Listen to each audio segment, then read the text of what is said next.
Today, we're going to look at some body language with Vice President Harris as well as Governor Tim Walz. This is not intended in any way to be political. I don't care how you vote. This is only about body language. So if you're ready, let's get going.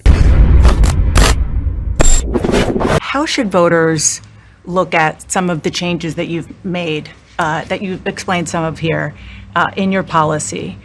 Is it because you have more experience now and you've learned more about the information? Is it because you were running for president in a Democratic primary? All right, straight out of the gate, this is set up really poorly. Take a look at the still photo. Notice how Vice President Harris is the smallest person at the table. This will trigger what's called an implicit bias in every single person. The smallest person in a photograph, the smallest person at a table setting, the smallest person that is standing in a line is seen to be diminutive, meaning lesser. This is why when you go to a court of law, the judge is elevated above everybody else, because the respect and the honor and the dignity goes to the person who's highest. And regardless of how you feel about it, that is what is triggered intrinsically inside you. So if you look at this photo again, she looks like a child at a table with two adults. And should they feel comfortable and confident that what you're saying now is going to be your policy moving forward? Dana, I think the most important and most significant aspect of my policy perspective and decisions is my values have not changed. A lot going on here. Notice that she starts out looking down to the right. She tends to look down a lot. And this is not what most people think, that when you break eye contact, all of a sudden you're lying. That's not what this means at all. She is going to what's called internal voice. She's thinking about what she's going to say, because she doesn't know for sure just yet how she's going to answer. One of the things that's often said about her presentation style is that she tends to often be unprepared. She addresses the interviewer. All of this is buying precious seconds for your brain to put together what your statement is going to be. In addition to that, you can watch her blink rate begin to increase. She was barely blinking at all when they were introducing her, but the minute she goes to answer a question, she begins to blink, blink, blink. All you have to do is rewatch that and you will be able to see it. You mentioned the Green New Deal. I have always believed, and I have worked on it, that the climate crisis is real. This is the approval nod that she is also very famous for. If you watch any footage of her giving any type of an interview or any type of a statement, she regularly says her statement and then does one of these things. And the reason we do this is we want the audience or the interviewer to agree with us. That it is an urgent matter to which we should apply metrics that include holding ourselves to deadlines around time. Metrics, deadlines, time.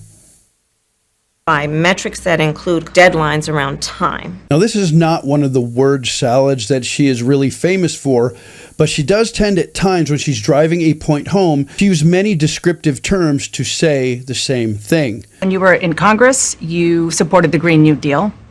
And in 2019, you said, quote, "There is no question I'm in favor of banning fracking." Fracking, as you know, is a pretty big issue, particularly in your must-win state of Pennsylvania. Sure. Now, this is huge. Look at what's happening here. She's nodding her head like this, as though she's in agreement with what the interviewer is saying. But look at Governor Walz's face. He does a lip compression. It's where his lips compress and they close.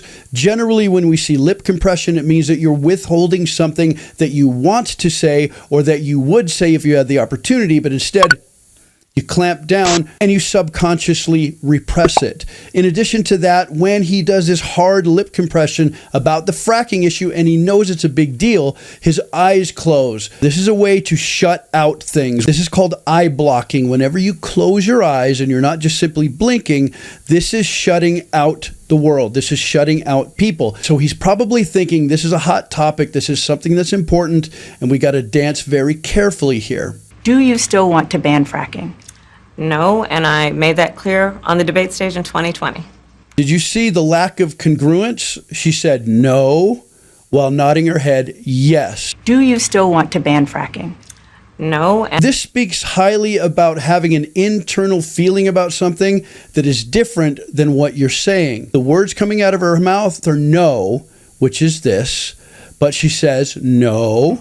No. And this again is a conflict inside. She's thinking yes, but she knows she must say no to not lose these voters. That I would not ban fracking. As Vice President, I did not ban fracking. As President, I will not ban fracking. As Vice President, I did not ban fracking. Head goes up. As Vice President, I did not ban fracking. As And she begins to do the nod, which means yes, but she's saying no. President, I will not ban fracking.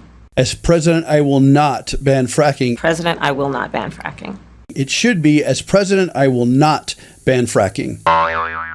All in all, this was not a bad interview for her base, although those who are not part of her base will tear this apart because she looks very unprepared. She looks small and diminutive. She looks as though she's exhaling in relief when the questions go to Governor Walz instead of her, which is a way to say, whew, I'm glad that the heat is off of me. This is not political. This is simply body language. And if you're still here, do me a favor, click on one of these other videos. I'll be back very soon in the next one. See you then!